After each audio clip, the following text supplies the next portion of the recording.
Hey, everybody. So, as promised, I brought back the wonderful, beautiful Ms Penney Peirce. Um, it's such a blessing to have you in front of me, Miss Penny. To see you and talk to you is like my body just resonates.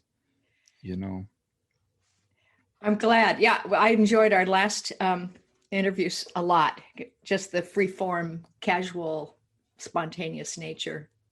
yeah, and that's what I look to do here today. You know,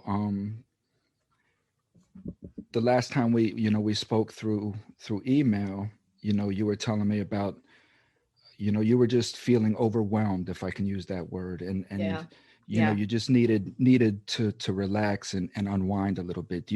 Would you care to share what you were going through? Uh, it wasn't like an emotional thing. It's more that I started writing a new book, and Mm-hmm. when I get into that mode, um, it's a certain kind of focus that I need to, and then I maintain it. I write every day. I try to keep the momentum going. But then I was getting a lot of phone calls, and a lot of clients, podcast interviews, and things that chop up my day too much and make me shift gears. Like I really love this mode, but it's so different from the kind of more left brain, slower structural thing that happens when you're writing. So I was just getting a bit frazzled with Mm, all the choppiness of things. So I just wanted a bit of uninterrupted time. That's all. mm. So, you being the individual that you are, the spirit that you are, and uh, you know, when people come to you, how do they come to you? Like when people are talking to you or they come to you, what do they bring to you? You mean for to have private sessions? Yeah, just as far as conversation, when somebody comes to talk to Miss Penny Peirce, knowing who Miss Penny Peirce is, how do they broach you? What kind of conversation do they bring to you? What kind of feelings, emotions do they bring to you? It differs. I think a lot of people are at places in their life where they're in some kind of a transition. I hear a lot that people feel stuck and they can't quite figure what's going on or how things might unfold or why they're stuck or those kind of things. Although I wouldn't say very many people are in um, dire straits or dramatic negative kinds of states. They're a lot more aware of the kind of things I generally talk about in my books, or they have read a book or two of mine, so I think they know what kind of mind I have, I Hmm. suppose. Although I have uh, had a woman a week or so ago whose son had been murdered. So Mm. sometimes there is really intense stuff, but generally it's a subtle thing about how things can get turned around and start to move and unfold and where then it might likely to go and the sequencing of things and stuff like that. So I'm not dealing with a lot of heavy emotion generally. How many people do you interact with on a daily basis? Maybe four or five. Hmm. Are these the same reoccurring people, or are they different people, or Different people. different people? Yeah, Mm. all the time. So, I ask these questions because I guess in the line of work that you're in, you being the person that you are, the person that I guess I'm finding out that I am. Well, I guess I always knew I was, but didn't know how to bring out and express. And I guess I'm finding my way into doing that now. But I'm in a negative field. I deal with a lot of trauma. I deal with a lot of pain. I deal with a lot Yeah, of hurt, yeah. and I'm also dealing with my own trauma, my own pain, my own hurt, and it's tough, because a lot of the times people are coming to me with problems, with a lot of emotion, a lot of hurt, a lot of pain, and sometimes I can become overwhelmed, and I was just wondering if you experienced that as well. have. I can imagine how if that's what you've been through, then that makes you good at working with people who are going through it. And then that just can tend to reinforce the old pattern that you had before. It's like a tape loop or something. It's hard to start to get out of it a bit. But compassion is an interesting thing, right? Mm-hmm. Empathy and sympathy. Somebody once told me that there's a difference between sympathy and empathy. Sympathy is where you're feeling for them, and empathy is you're just feeling and understanding what the whole dynamic is of something and how it's more neutral. Empathy, you can feel with them, but don't take it on yourself. And I think there's a difference then. Sympathy might be working a lot with the second chakra down in the belly, where you're really feeling the whole thing that they're feeling and taking it on as if it's your own in many ways. But the heart and empathy is not an emotional center particularly. We get mixed up about that, I think. But I think it really is a place of understanding, of being able to see people's vulnerabilities and see maybe their potential history, and having an understanding of how everything led to certain kinds of decisions they might have made about how life is, or what's good or bad about life or themselves, and how they get stuck, but who they really are also underneath all that, And so I always try to go without and see, so that's not a neutral place of judgment. It's not cold. It's a kind of compassion that is love at a higher level, and so I try to go to that when I'm working with people and be a little bit more neutral and not get my own emotions involved in things, even though I could easily go there. Right. I mean, I've had things happen to me and in my family too. And it's not that you try to deny it, but also to indulge in it in a way. It doesn't help anybody, I guess,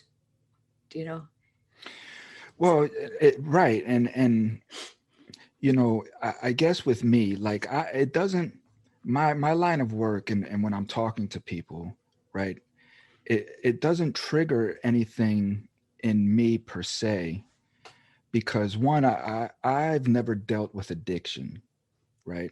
Mm-hmm. But I have been the contributor, right? I have been the, you know what I mean? I have been that person, and I understand from a whole different angle. And so also, you know, th- I know I'm not phrasing this right. The I understand addiction, right? But I don't understand it at their level. And Okay. when they come to me with these things, and I hear them speak about what they go through, I guess in a way it does trigger my past, because it makes me feel like I'm seeing what I've done to these people of the past. I'm feeling like they're like ghosts to me, and it's like spirits haunting me, coming to me, Mm-hmm. and I'm seeing the torment that I've caused people. And I guess that bothers me, Mm-hmm. and I'm having a hard time kind of dealing with that, is what I'm trying to say. Okay. Um, I always think it's never just one way, that it's always two souls or more that are co-creating a situation. So it's not all on you. It's not all on them. I wrote a poem once that said something about um, that we agreed to have a suffering world, and the people who are suffering agreed to go into a suffering world, and then the others of us went into the suffering world with them to love them, to be in suffering with them. and it was like a form of our love that we knew how to do, which is, it's odd, but we do that. Because souls they don't have fear and pain. We just do, let's have an experiment in the physical world. Let's get addicted, or let's murder somebody, or let's be killed, or let's do that. Because the soul's just there. It's going to have all these experiences, but it doesn't degrade the soul. Now it gets stuff stuck in the mind, right? It makes rules and fears and contractions, but the soul is fine. It's learning about what happens in the physical world. So part of it is not taking a lot of responsibility for that, but also understanding again that what is the deepest reasons why you might have even done that, in the first place. And often I think we are kind of like anthropologists. We come in and we're like studying the human condition, like what causes negativity, pain, hatred, what gets you out of that and gets you into back to joy and love and celebration. Or, we just do all these things to understand the fullness of three-dimensional reality. And I understand that, and I tell myself, right, at times, like, this was all part of what I went through and experienced, was so that I had the ability to connect with people that I am now. Mm-hmm. Right. But if that's the case, right, then everything that I'm understanding about the material aspect, as far as trauma and whatnot, then that would mean that is irrelevant, right?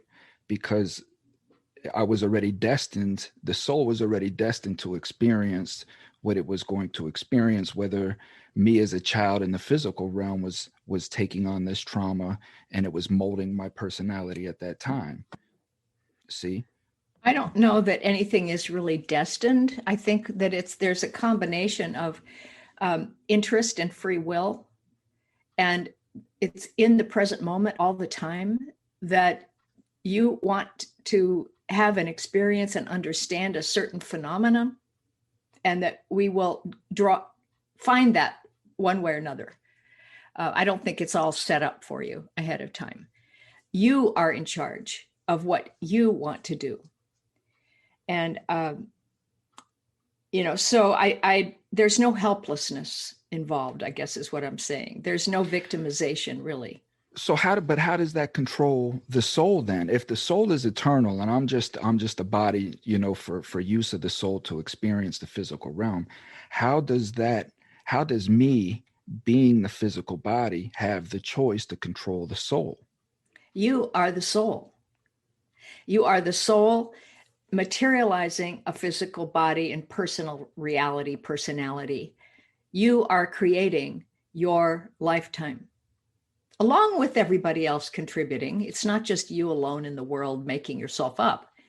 It's a co-creation of many forces, but you, through your choices and through your, maybe, like, let's say we died in our last life and had remorse about something, and said, well, in my next life, I'm going to do this.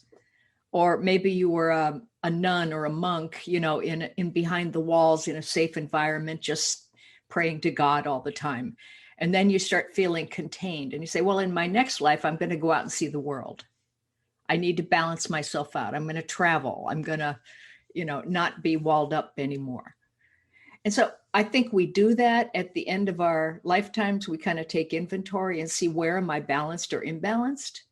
And then when we come back in, there's that loose pattern that we're bringing with us of, yes, I'd like to, maybe I was a minister in my last life. Well, oh yeah, I want to do it this time, but I don't want to be a minister about it. I'm going to do it in a more modern way.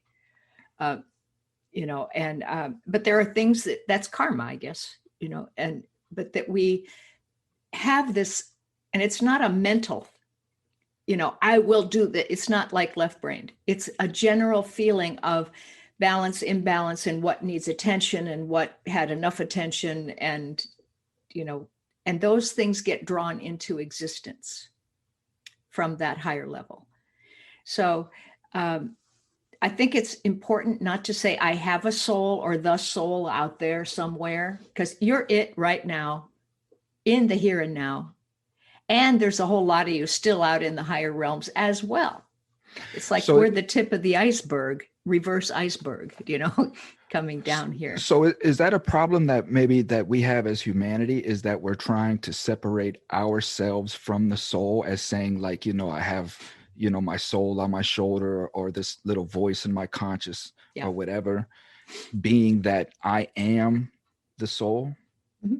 Well, I think it's a natural repercussion of coming into the body and feeling separate from other bodies, thinking this space where the air is empty, Right. and that we're all separated from everything else. Whereas in spirit, it's all one big unified thing. And you think of somebody, they think of you. It's all happening simultaneously and harmoniously. And there is no fear. It's just works. You come down here and suddenly things fragment into time, space, matter. And then we get the mind, it has a different aspects. And then the left brain makes decisions and definitions and rules. And we get so fragmented. So that whole thing of separation, it's like, here I am in the physical world of pain and suffering. And heaven is certainly not here with me. It's out there somewhere. So that means the soul or God is out there somewhere. But really, when you start to open up and raise your vibration, you realize, oh, wait, spirit's in matter. It's not separate. There's no separate realm. It's the inner self of all of us that's causing us to materialize the way we do. So I always say we have an inner blueprint that is made of the soul's want or desire, the rules that the mind has made, the old emotional traumas that we might have inhaled and never exhaled again, and we're still holding energy. And then when you incarnate, you're coming in through the filter of all that stuff, and that comes back into your personality in some way, right? And then you work it out. But I think when we incarnate again, the issues we bring in are never repeated in the same intense way. Like, I know that in my last lifetime, I died of tuberculosis at age 50, and after suffering for a long, long time. Well, in this life, I came in with literally with lung problems from day one, and had pneumonia several times when I was little, and chronic bronchitis till I was about 14, till I outgrew it. But that's not dying from tuberculosis. So it was a lesser similar problem that I could work my way through and clear.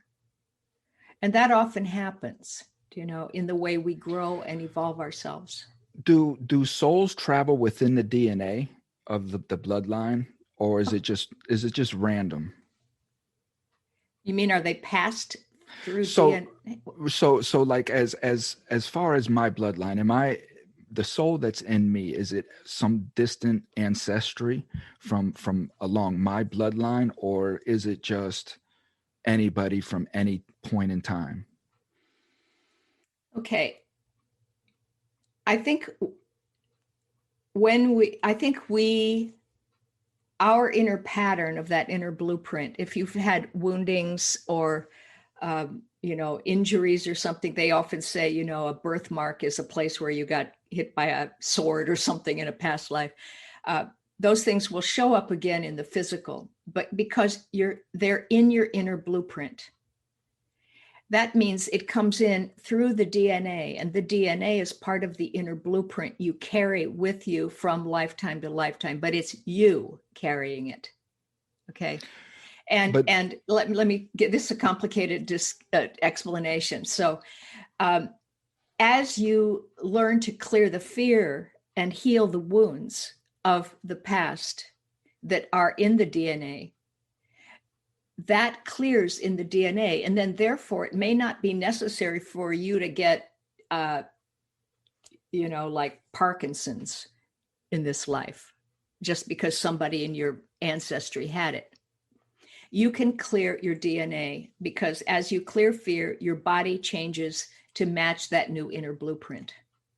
Okay.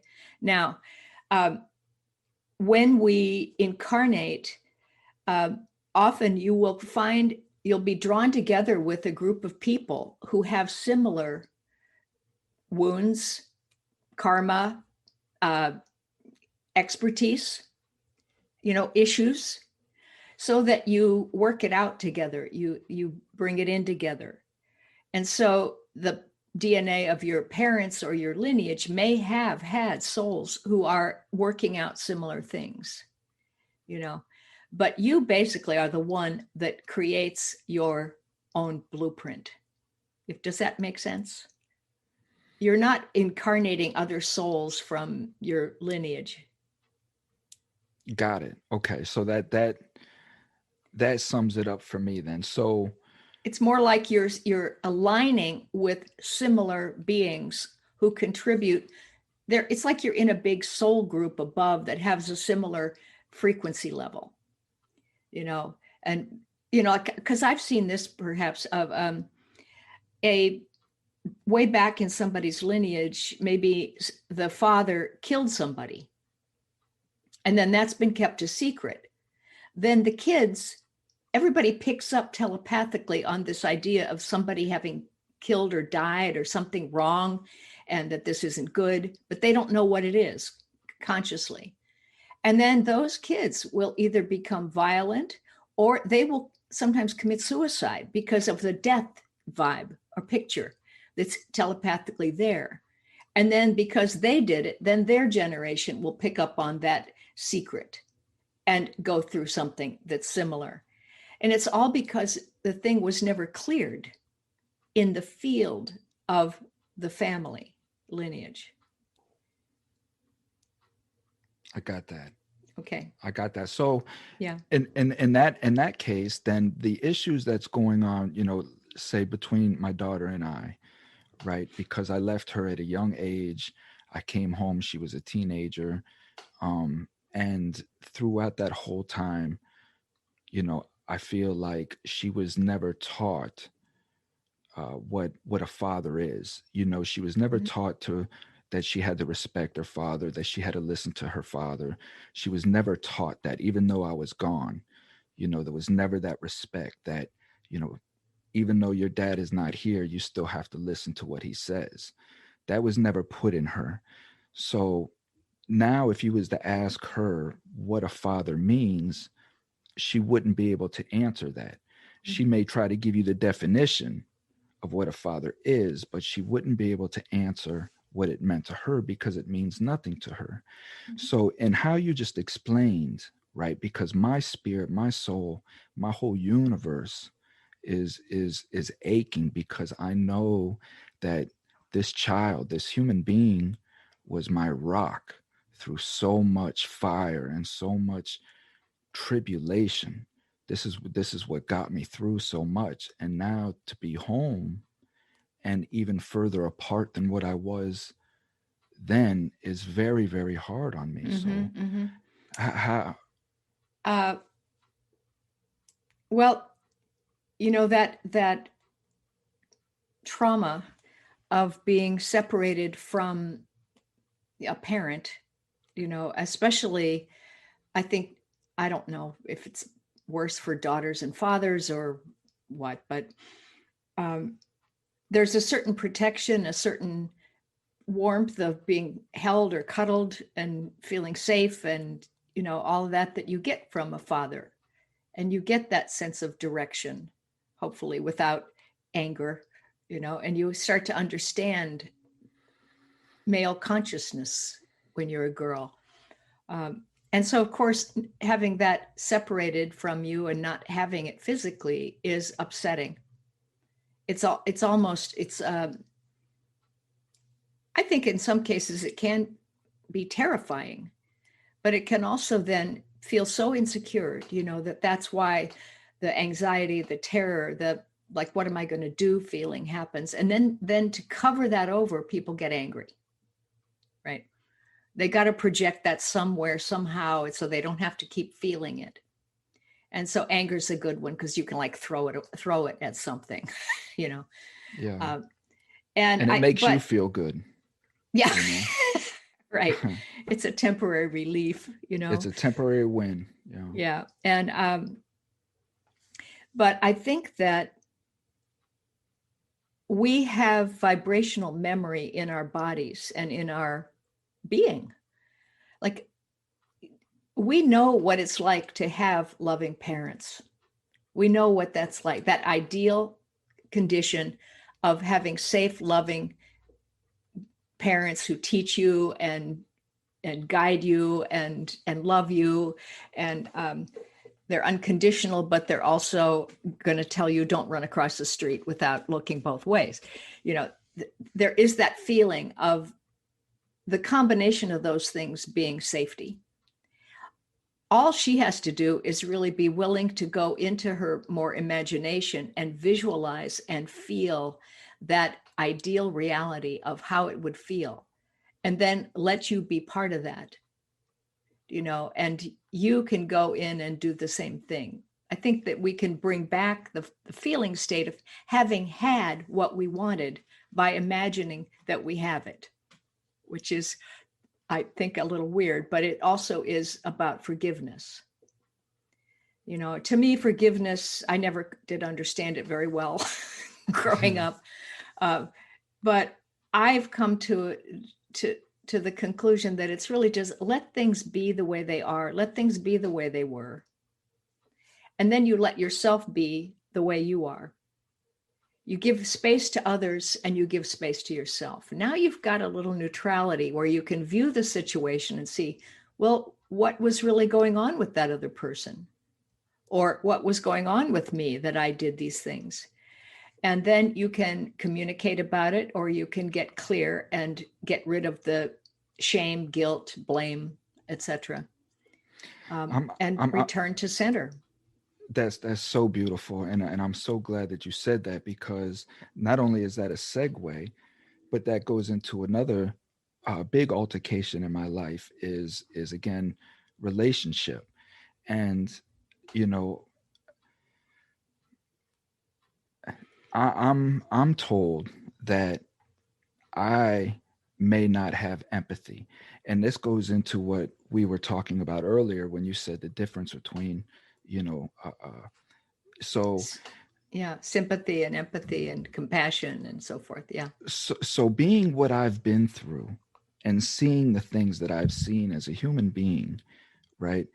I know that I have become desensitized in a lot of sense, right? And it's hard for me to become emotional because I understand that emotions are just a tool per se, that it's not my physical person, that it's just a reaction to an event, right? Whatever that event is, and that these emotions are a physical part of my being for understanding and growth, Mhm. right? And for me, you know, when I'm dealing with people that may not be as desensitized as I am, who get very emotional very quickly, or however, it's hard for them to understand where I'm coming from. And I don't know if I'm correct. I have no idea if I'm even right. Maybe I am a psychopath and I'm speaking like a Ted Bundy. I have no clue, right? And this is what I'm really trying to find out. This is why Uh-huh. my connection with you is important, because Mm-hmm. I want to know who I am, because I want to be the best human being that I can be while I'm here in Mm-hmm. this event, because I want to grow, you know, eternally, internally, and I just want to get closer to God with each time I enter into a body. Well, the fact that you're even thinking about it shows that you're not a psychopath. You know, and I think there's a big difference between being desensitized and being neutral.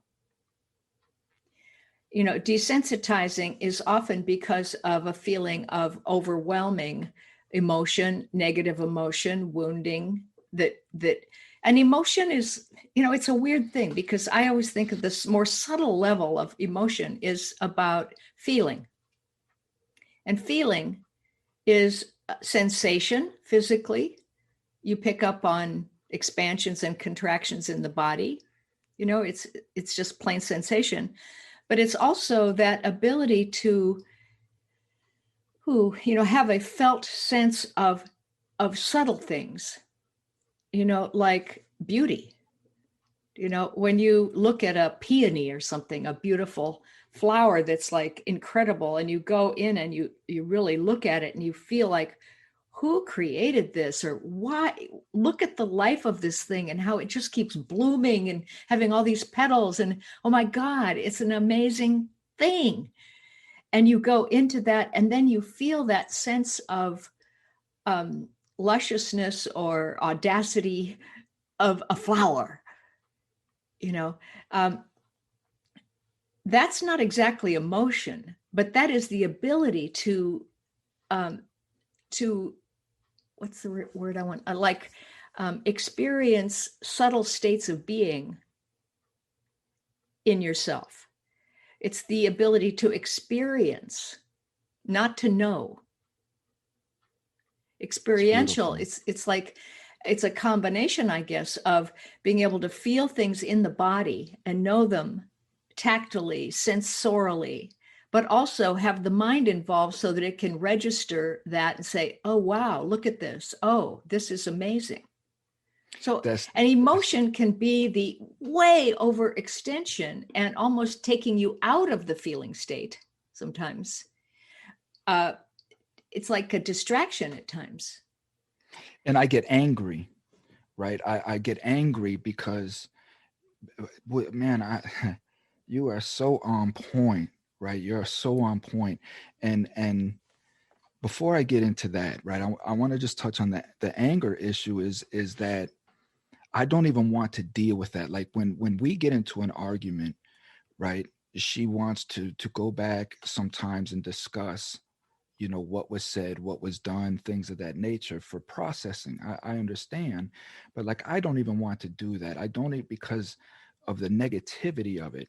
I don't even want to even be involved in negativity anymore, Right. Well, right? that's what you're talking about by going back, like you said this, I said that, that's like jousting. Let's see who can knock each other off the horse. It's oppositional and polarized. So when something comes up like that, because there's no win on this, it's like somebody wants to win and make their point. I think that you have to say, okay, that's a surface level that what happened, but let's go under that. What started this in the first place, or what was the deepest reaction that we both had that was felt threatening to us? Hmm. And then what is the true thing that we both had that is the loving point that we were trying to make, or the loving experience we were trying to have? So Hmm. drop it down. What's before that? What's core?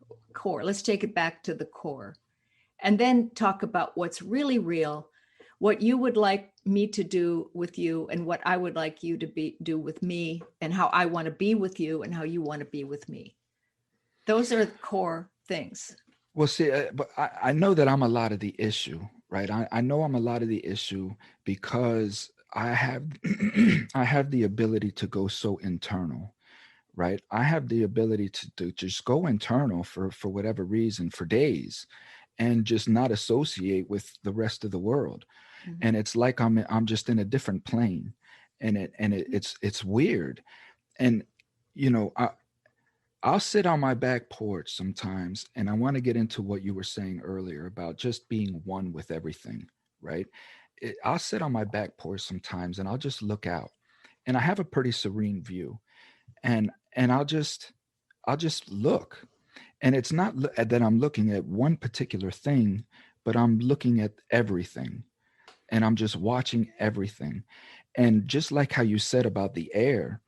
I imagine that it was just not too long ago. I was just out there for hours, and I'm looking at the air, and I'm imagining the air as if it was the same as water, only not as dense, not as thick. Right. So as a whale would push his fin through the water and you would see the current of the water swim, you the air does the same thing. Yeah. So with that in my mind, right, and I'm connected now because there's something connecting me to the tree, to the birds, to everything else, right? And this is what's going to take me really into the premise of the show, because I'm sitting on this porch and I'm registering, right? I'm just there and I'm just not thinking about anything. I'm just registering everything that's going on. The birds that are singing, things of that nature. And I'll mess with nature because I have different birds recorded, because I have all kinds of different birds out there. So if there's a particular bird out there, say a crow, I'll play my crow recording and I'll watch how he reacts, to the recording. So it's just me playing with nature and being one with nature is where, like you said, yeah, it's not emotion, it's just is, right? Yeah. And States s- of s- being, and you when know. I feel like that, when I'm there is when I'm closest to God, right? I don't feel like I don't feel like I need a particular religion. I don't feel like I have to be in a church. That is when I feel closest to God. And that is when I can be my most honest with myself, right? Yeah. And, and, and just filter myself. And being there, I want to be there all the time. I don't even want to come out of that state. But yet, outside elements are pulling me out of that state constantly. And I get aggravated, you know? Yeah. But they're in the field too. They're made of the same stuff. So nothing is pulling you out of the state except your mind. You know, your daughter comes in, she's like the tree or the crow. It's all flowing. The flow is flowing through everything, everybody, even every emotion, every wave, every contraction, expansion. It's all the flow. But So I'm a creator. If I'm a creator, right, because this is how I view life is if I'm a creator, then my daughter and all them, yes, they're creators of their own universe, but I'm in my own universe creating my own universe. Or is this all one realm? it's I didn't mean to both. cut you It's off. I'm sorry, both. but It's like at a higher frequency, we're all in it together, co-creating a reality for each other and ourselves. It's both. Whatever I offer helps a lot of people, and whatever they offer helps me. And what I need next, somebody says it and I get it, or vice versa. It's timing is really perfect.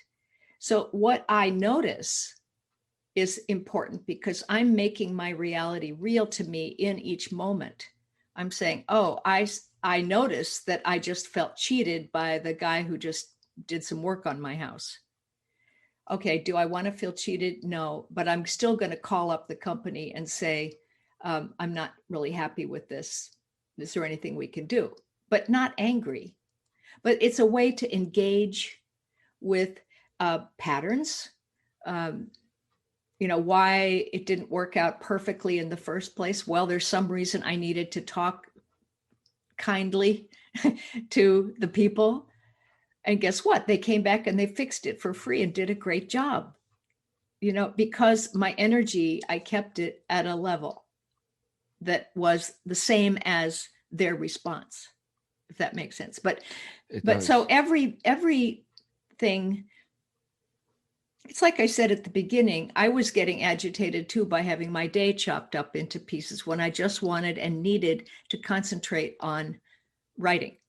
Um, and yet, the people who come in at that time often give me stories or anecdotes of things that are going to go in the book, or, Mm. sometimes it weaves together really perfectly. And then at the same time, it's okay for me to say, I need some space. I want to have a week of uninterrupted time, fine, it's all okay.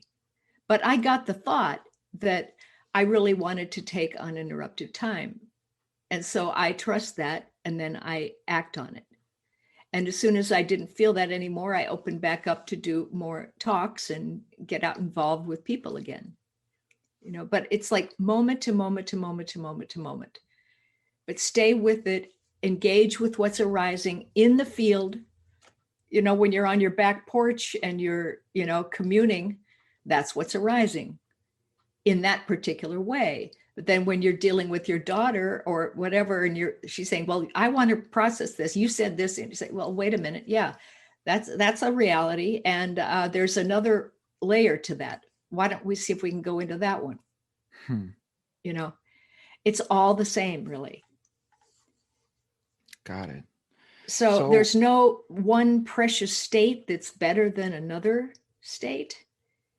It's all interesting, but at a certain point you have a preferred state that you like to be in, and that's what I call your home frequency.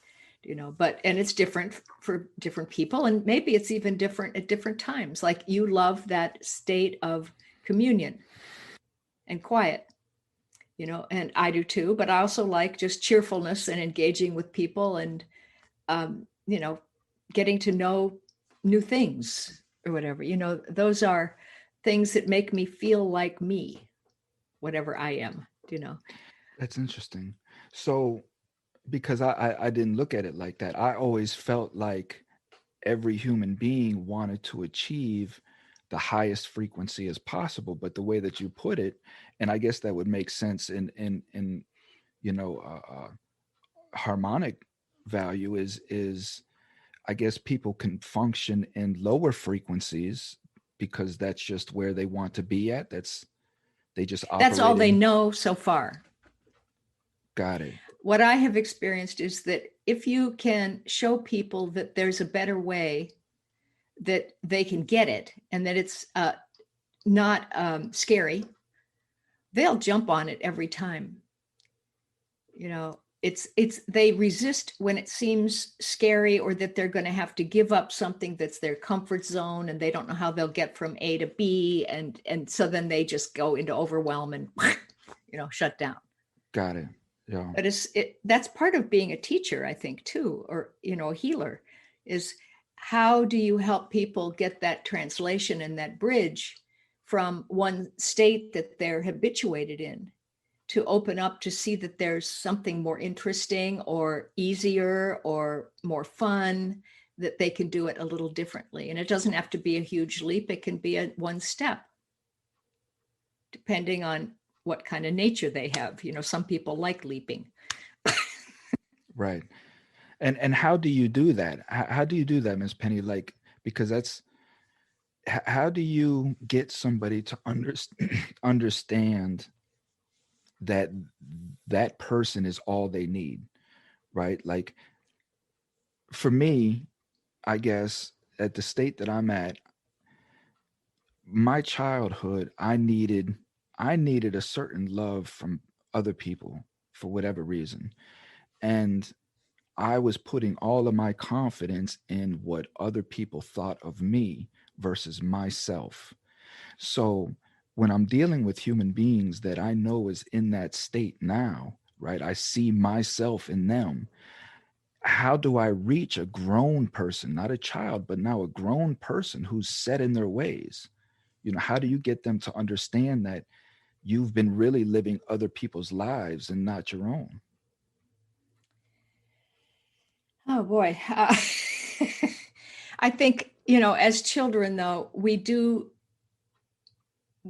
the way we love our parents is to agree with them, because sometimes it's just about survival. Even though inside yourself, that your parents aren't really as wise as you would hope, that there's a sense that they're a little bit blind or blocked or doing stuff that you would never do, but you're so little, it's not ever verbalized in your head, but you just know. And then you want to help them, and you want to be with them, but you also need feedback so that, it's like sonar. It goes out and bounces off of them. Now, if it's a really true loving experience, you don't get that reverberation. you get connection, and that feels really good. If they don't know how to love or do what you know how to do, because kids bring their spirit in with them so much, then you Mhm. get this bounce back thing, and it feels really confusing and upsetting and sometimes painful. So then you learn how to please them in the areas where they think love means agreement. Do you know what I mean? Right. It's like I they do. don't know what love is there, but you agree with me, and then I'll relax and feel comfortable.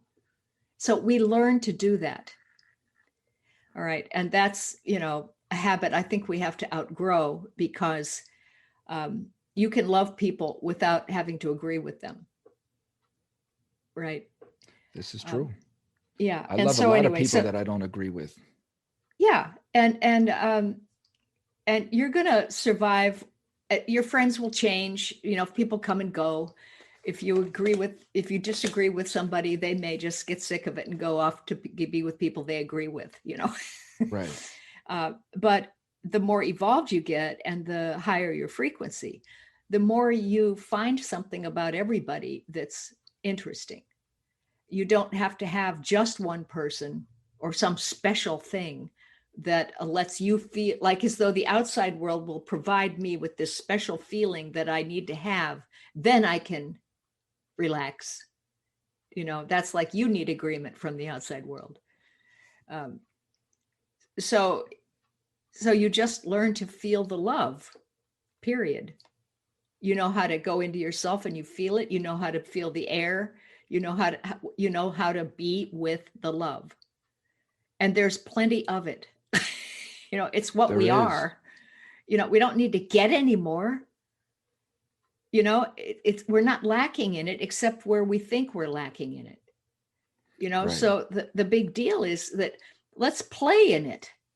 Let's create in it with each other. You don't have to give me love, but if you want to play with me in the love, then that feels like love. It feels great. And I think there are ways to explain that. Like if you were going to explain things to a 5-year-old, right? You could make it really simple and fun. And, like arguing about, you said this, you did this, that tit for tat thing. It's like, you can say, this is just kind of a waste of energy. Let's talk about what's really the real thing here, because it doesn't really matter what we said. Let's focus on something deeper. Well, and I mean that goes right into, again, what I want to sum up with is word choice and the power of Mhm. what words are and how we use them recklessly every day, and the things that we say. And Yeah. you know it takes me back again to where I'm on the porch, and I'm looking at how when the bird flaps his wing, how it pushes the air and it may affect the leaf.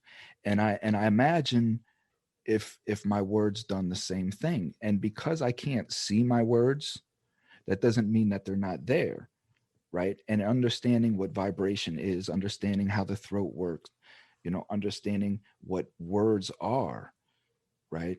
You start to just think about it. Like, I can literally change the outcome of somebody's life with 3 words. I hate you, I love you. And that can alter people's lives, Yeah. and that's the power of words. And we say them, we say these 3 words every day, all day long, without Yeah. really thought. And Yeah.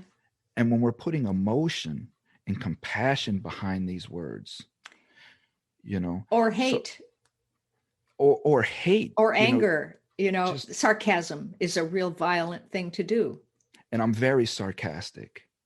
I'm a very sarcastic person, and I've really tried to numb that down some, because I do, especially in text.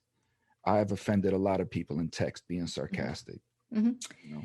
Yeah. Well, I think that you're so right. I'm very aware of that myself. I even think thank you is such a powerful thing. You can change somebody's whole reality with that, just to feel actual, real gratitude. So one thing that occurs to me is that we speak too fast. We react too fast. That if you sit really and listen fully without second guessing them and thinking what you're going to say to come back at them, and actually let it sit there and come into you all the way and have a little pause, you know, huh. And then, you know, they always teach you active listening. Well, then you say, well, I hear what you said, or I hear that you were talking about this, which acknowledges the other person. That's a great practice, just to take that little extra time that we think we don't have and validate the other person's point of view. Mm-hmm.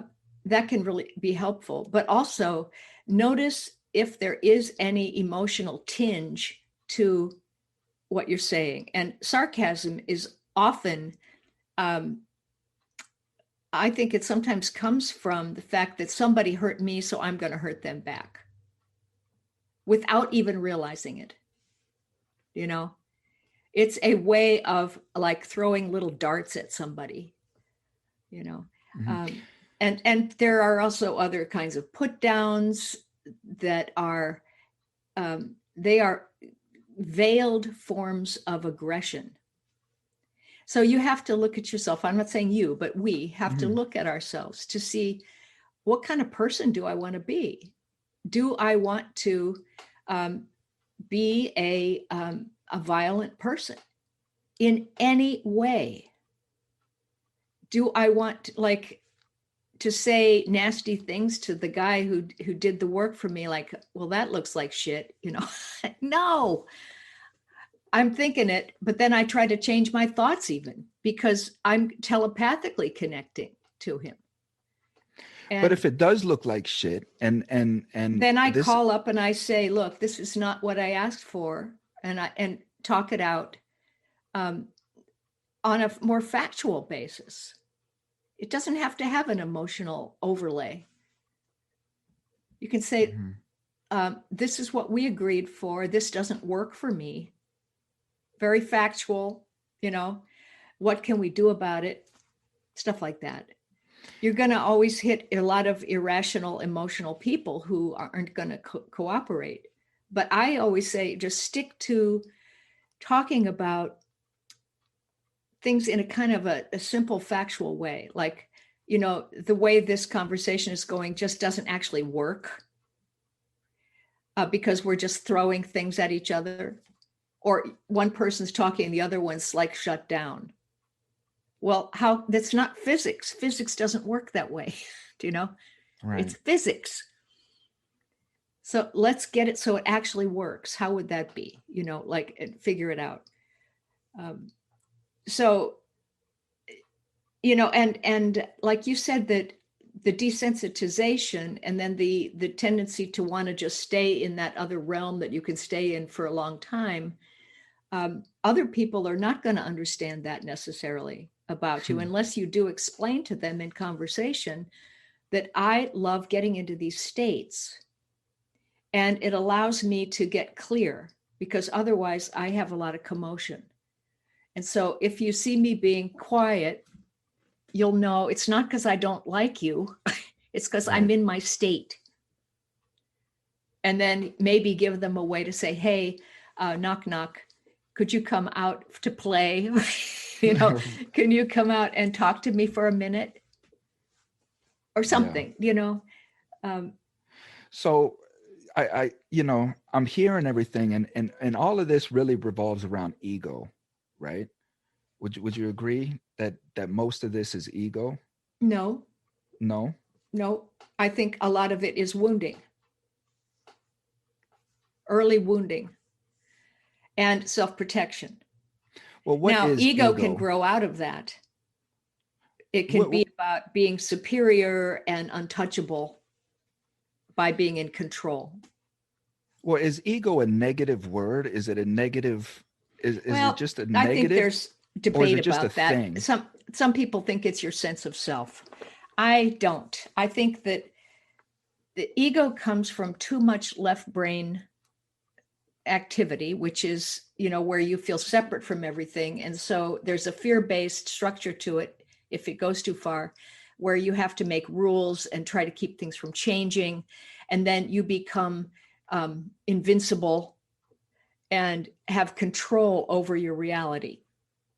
And in that regard, then you block your understanding of yourself as the soul.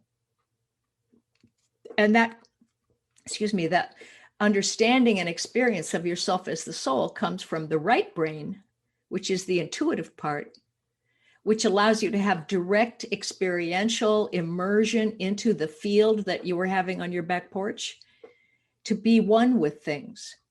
When you go to the left brain and start cataloging and categorizing and describing and making rules and definitions, you lose that.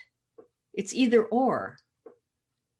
And so, but we have been trained in our culture to be left-brained, and that's cool. That's, educated, that's science, that's business and rational. So we're overweighted in that area, and too much of that, and you get narcissism. You get people who cannot feel empathy about anything. And we've seen that in many world leaders recently, where it's all about self-protection, Well, but wouldn't that be the case though? If my number one code in my DNA is survival, like survival first, is that narcissistic in itself? Isn't that about me furthering who I am and ensuring that I am who I am and to be?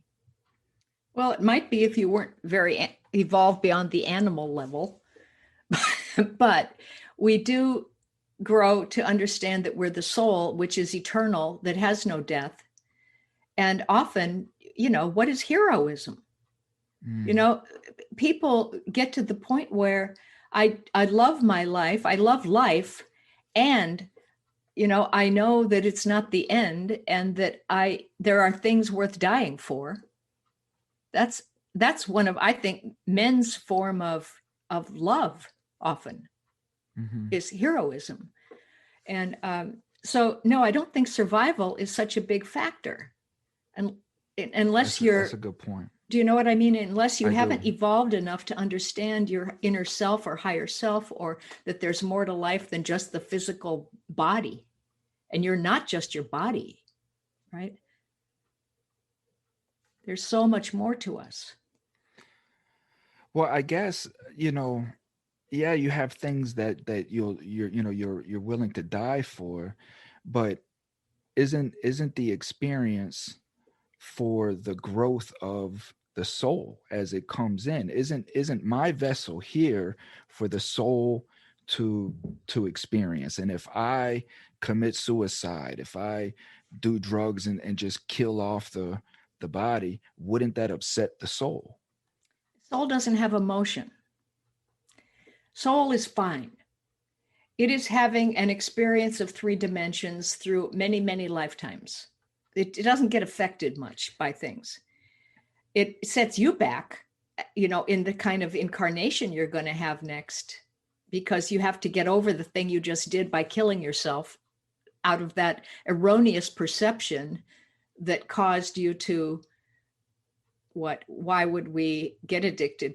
By making numbness, important, or, anger, or whatever it is. Those things got out of hand, and we forgot who we really were.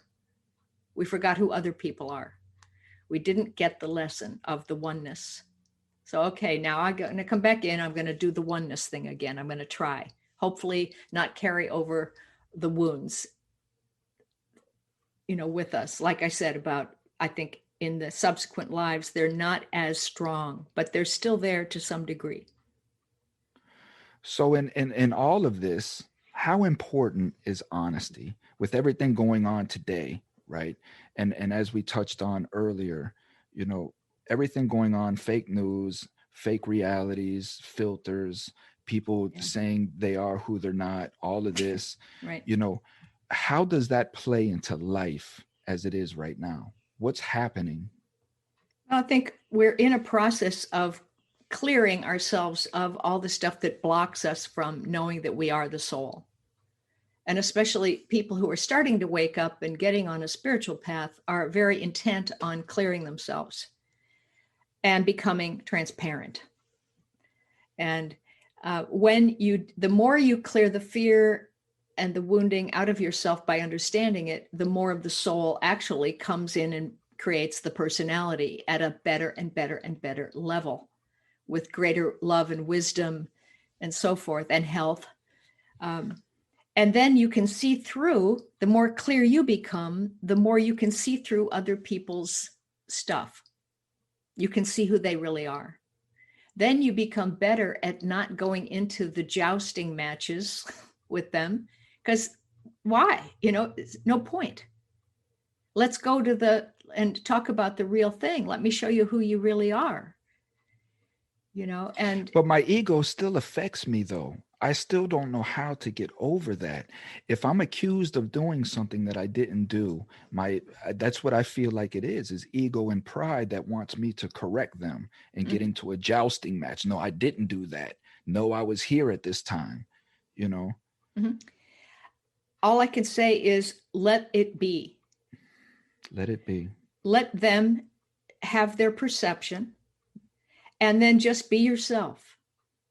And because they're doing it because you have it in you and you would do it to others.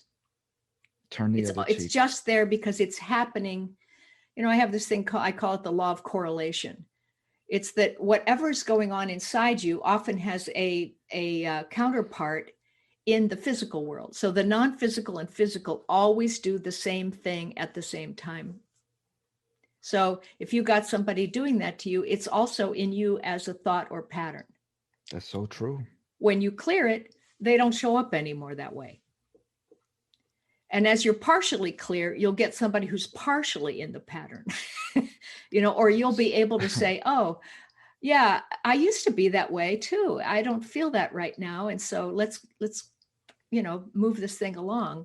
That's so true, man. You are so spot on, Ms. Penney. You're so spot on. You really are. And this is why, again, it's for me, just I feel like everything that you say is how we should be and how we should live. It's deep with me, and I'm trying to form my life in that fashion because I have touches with it. And when I'm in those touches, I'm just at peace. Nothing bothers me, and I can turn the other cheek and just say, okay, if that's your perception, that's your perception, but just some days I'm just not as strong. And I want to be strong 100% of the time. I think all you can do is, if something's emerging in your reality, like a person like that, then you just immediately get involved with it and you say, well, that must be in me too. It's not happening in a vacuum. And then you might say to the person, sometimes I feel the same way about myself, and I understand what you're saying. And you go, instead of being defensive, you just go into understanding. And that, when you stop having the defensiveness, they stop having the attackingness. That's true. And it's just something to practice, to learn more, about energy. Do we talk too much? Well, people text a lot, don't they? I mean, it's like an addiction to be connected socially.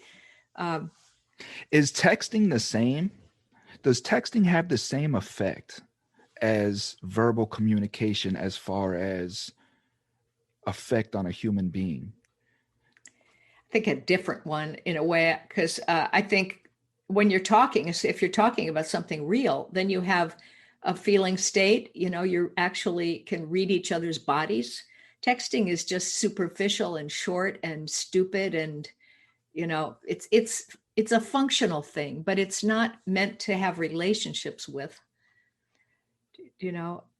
but I think people are addicted to having connection, feeling connected, instead of just feeling connected, they're looking for everything in the outside. Oh, I got an incoming call, oh, somebody's thinking about me, Well, like I a guess dopamine rush.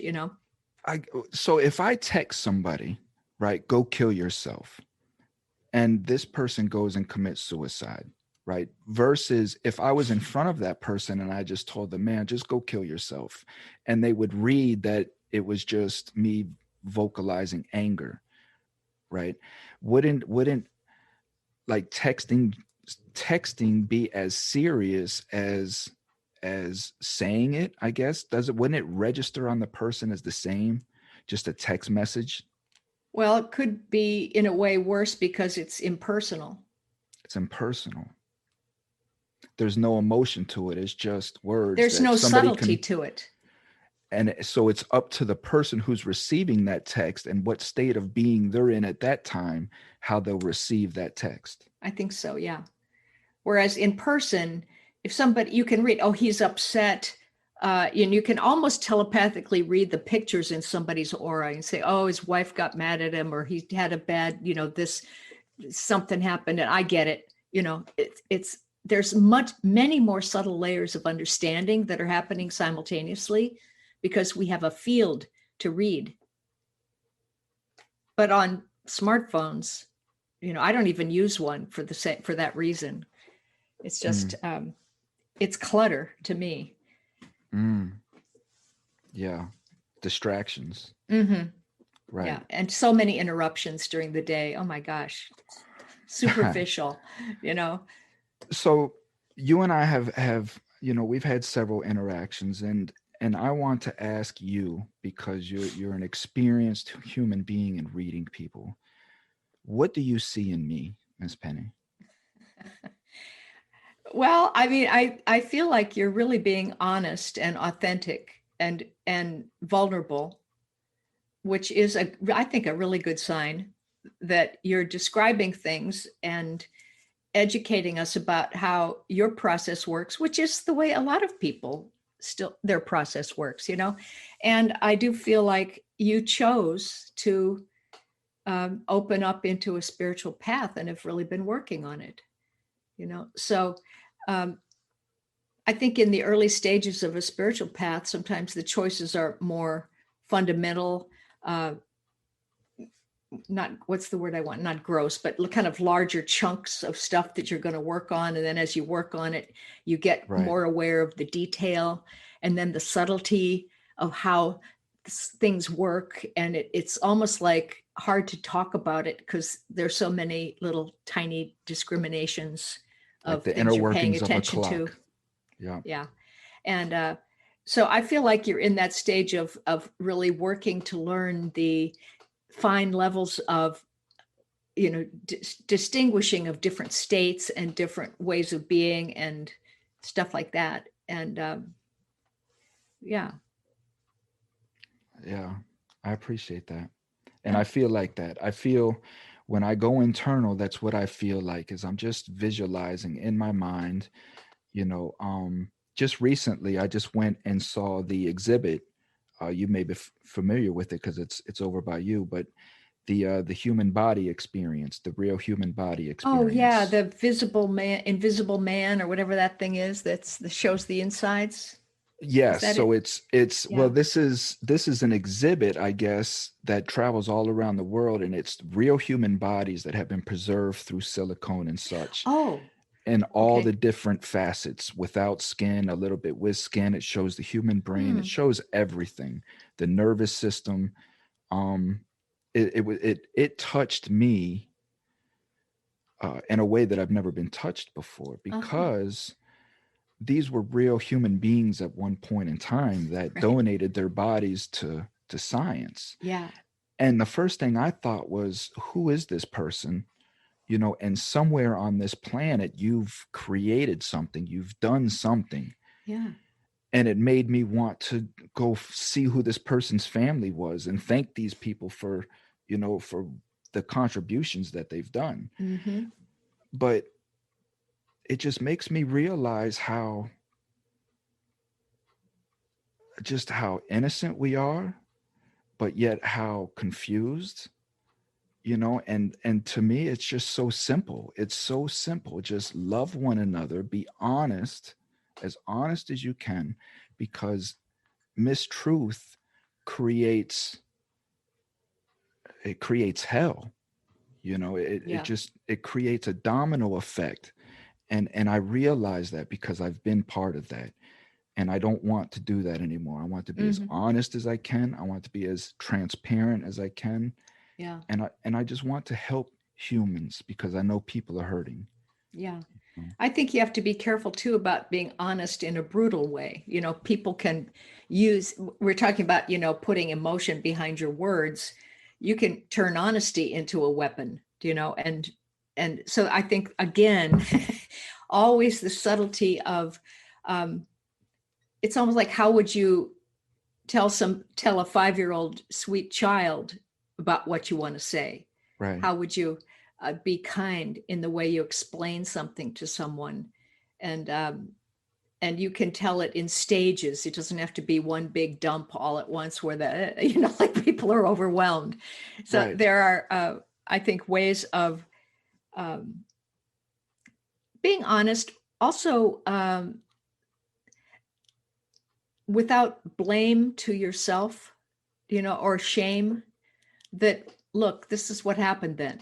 This is what I did. This is what and I see it and I understand it, and I don't recommend it, or whatever it is. Yes, and I guess for me it's compassion. I haven't over since I guess since I've been awakened, I guess if you want to call it that. I just have an overwhelming sense of love and compassion for every living thing that I encounter. Mhm. And I guess, like, yes, what you say is that honesty comes from compassion for this human being. I don't want to hurt anybody. I don't want to brutalize anybody. I want them to know what the truth is in as loving and compassionate way as I can possibly give it to them. Mhm. Because I have compassion and love for humans because I understand we're all just trying to survive, Yeah. Yeah. you know? I learned a lot by working in Japan for so many years that, the American penchant for telling the truth about everything is not always the best way. That there's something about allowing other people to save face, to uh, be subtle, to not bring things up, but let them, everybody knows what's in the space anyway. So you don't have to like hit somebody over the head with it or bring it out. And because people would take responsibility for things that they don't need to. So that was unusual for me to learn that Asian way of being, Hmm. that really honors the inner aspect of somebody, you know. That's awesome. So and Yeah. that's what we lack here. We lack culture in America. We don't have culture like that because maybe Yeah. we're such a mixed bunch or whatever, but we lack as a nation. We lack a certain fundamental culture that everybody that comes to America understands this is how we are here. Mm, mm, yeah. Well, I think there are things, I think Americans are very hardworking in general too. I see other countries where they don't work as hard and they think Americans are lazy, but no, Americans work like several jobs. You know, Hell, we got to pay it's, taxes. well, so do they in Europe. You have even more so because they have, free education or health care.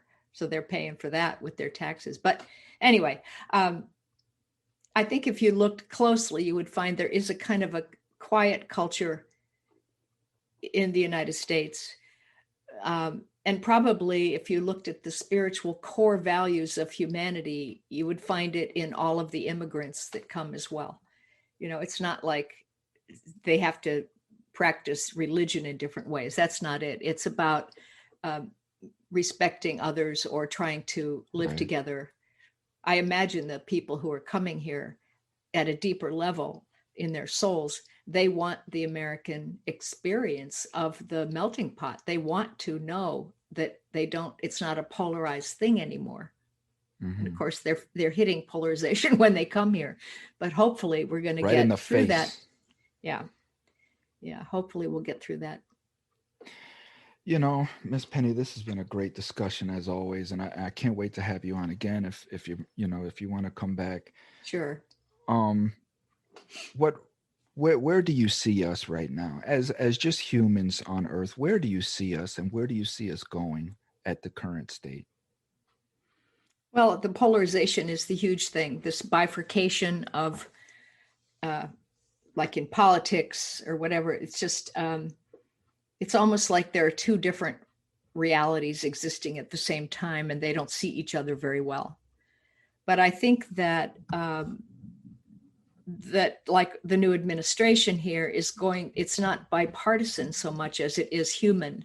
I think there's more values coming that are going to unite people, hopefully. Mm, Um, but that'll make the extremes even more extreme because they feel their ego dying because mm, they're attached to their positions of being right or wrong, being dominators or victims. And those people who are in those extreme positions of dominator victim identities are going to stay extremely polarized, and more attention, I think, has to come into the middle where we bring those groups in and show them that they're all part of a larger whole.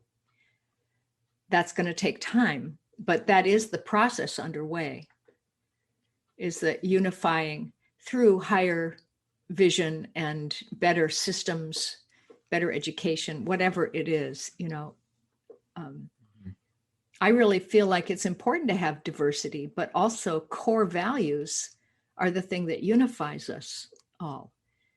We've got to hold those in common and allow the color and the, interestingness of all the patterns. That's what makes life fun too.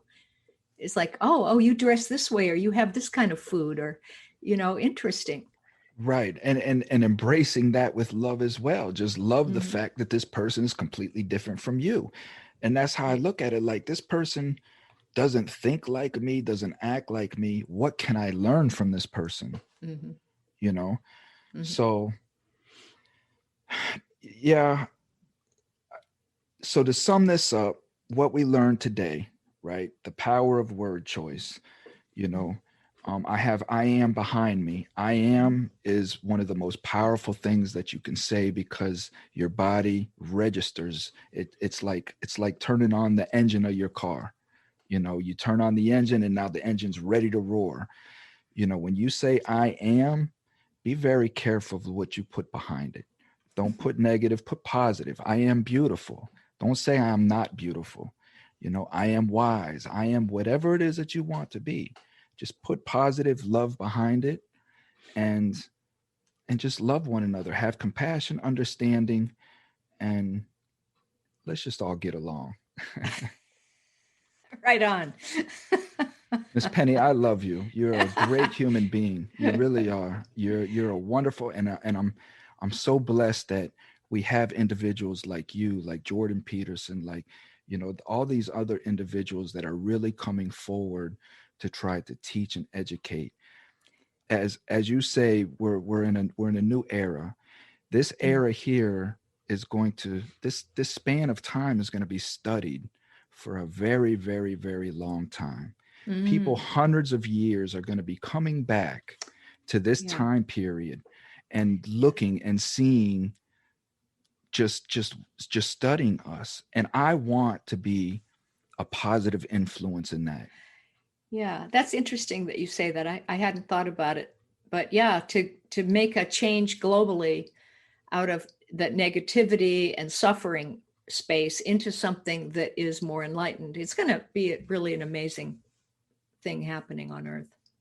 It is, and I'm Yeah. seeing it happen before my eyes because I'm aware of it, and it's a beautiful thing. It really is. So, Miss Penny, until the next time, please stay safe, take care of yourself, and just keep doing what you do.